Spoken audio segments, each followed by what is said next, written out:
Welcome to Q-ZAR.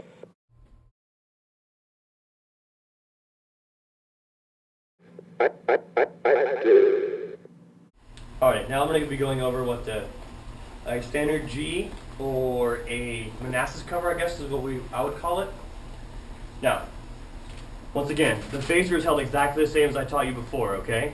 3 fingers underneath the barrel, pointing finger straight out, thumb goes underneath the bump that's in front, alright?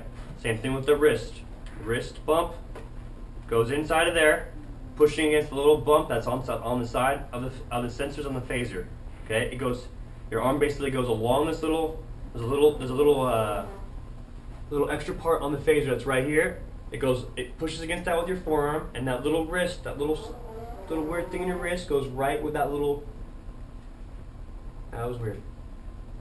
Right where that little thing is. Okay, so now you have your arm side. All right. Now, what we do is. Next thing we're going to learn about is stance, okay? I want to make sure that your stance is this far apart. Okay, you got about a good 1.5, 2, 3 feet in between your feet. So when you're standing at your opponent, you want to be on both your toes, okay? Your knees want to be nice and springy. You want to be able to move up and down and back and forth very, very efficiently. All right, this is most important. So we're low to the ground, moving nice and efficiently. Now, if you have bad knees, I'll show you later about how to play more standing straight up. Okay, but this is how you want to stand. All right, you want to make sure that you're keep all of your weight evenly distributed with both your legs. Always on your toes, though. A lot of people have a bad habit of ending up like this a lot, with your feet at a 90-degree angle.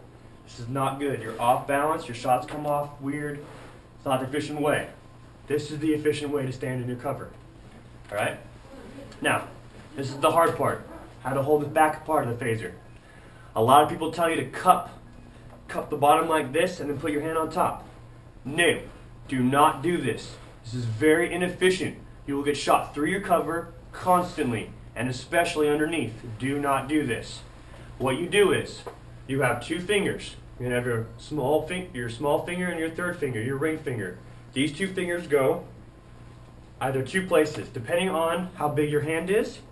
They either go on the side, pulling on the actual sensors, the actual plastic of the sensors, or what I like to do is, there's this little bump that's right next to the plastic thing. I put my 2 fingers inside of there and pull back on this. This makes you harder to pierce underneath. So I don't need to block people that shoot the underneath shot because I do this. All right? You basically you stop the connection from going anywhere near your sensor, which is more efficient if you want to block underneath shots. All right. Now, middle finger, pointing finger. All right. On the bottom of your phaser, turn your handles upside down. There are 2 little bumps that are on the side. All right. Your one finger is going to go on all the way on the end. Your pointing finger all the way on the very end of the phaser. Alright? Your other finger goes next to it, grabbing it. I'm not sure how well you can see this. Okay, but there's one little bump that, like I said, that your arm goes against on the other side. That's where I want your pointing finger. Your other finger goes on the side of it. Alright? This is the best way to hold the phaser. Your thumb on the little bump that your head strap is connected to. Alright? It goes on the side of that. Does not go on the complete side of the phaser. It goes on the little bump that is connected to your head strap. That is where you put your thumb. All right. Once again, your 2 fingers your pointing finger on the side, last bump, middle finger next to it, thumb on the little bump connected to the head strap. That's how you hold the bottom. All right. Now, in this cover, when you stand up, when you start to block with this cover, everybody likes to turn sideways and then get into the cover. No. Face your opponent. All right, get into your stance, facing your opponent. All right, grab the gun with your left hand. Right hand goes into the place that you're gonna hold it on. All right. Now, I actually do hold the gun differently. I hold it because my hands are big. I can hold it with like that. So my pointing finger is on this part, the first bump that's right next to your handle, and my second finger's on that. That to me is the fastest way to pull out of my cover, and I do like that. When you start out, you might want to do this because it's a little easier to get out of. All right, but when you get more advanced and your hands become stronger, that's how you want to grab. That's why I hold the phaser. All right. So like this, finger goes along the handle down to the bump. Middle finger goes on the last pad.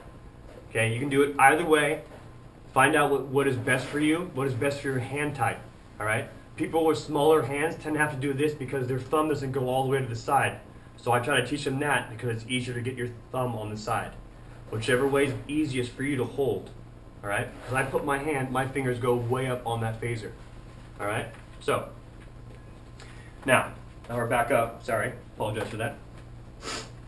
You're now facing, your chest panel is facing your opponent. Always remember that, facing your opponent. Grab the phaser, goes along your arm. Get these two fingers, pull back your pack, okay? So your pack now is facing 45 degrees to your right, all right? Like that. Fingers go right on the phaser, thumb on the side, into your cover, all right? And you want to keep pulling this back until you find the right degree for you, all right? Now the reason why I say keep your sensor pointed that way is because it teaches you to keep your shoulders facing your opponent, which is the thing that you want to do the most.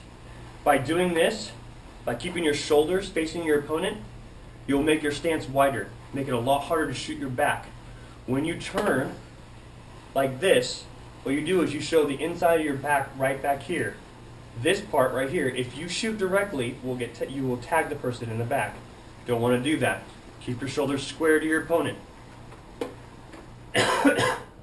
Now remember, this cover is not for the open. This cover is made for wall play. The reason why I say this is your finger is pointed straight up, your pointing finger on your left hand. Okay, that's why I wanted to say, make sure you keep your pointing finger pointed straight out. Teach you this. This is the G cover. Keeping it straight up helps you block the pierce on the wall, because this is the most efficient shot to shoot somebody when you're playing wall to wall on somebody.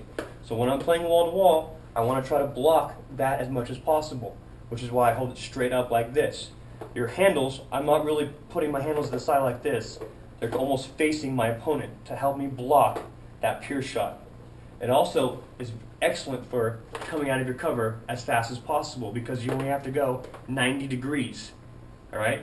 Later on, when we do the other cover, you have to go 135 degrees, I think is what it is. All right? So you want to make sure that your quickest out of your cover is this cover right here. So you come in like this. This is how it looks from the side. Stands nice and wide, very low to the ground, very springy. All right, later on I'll teach you why we want to keep our center of gravity low to the ground. So this is how it looks, just like this.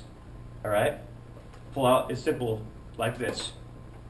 All right, now later on I'm going to be showing you how to pull out all these covers as fast as possible and the way to do it when you're first starting out. But that is a basic G cover.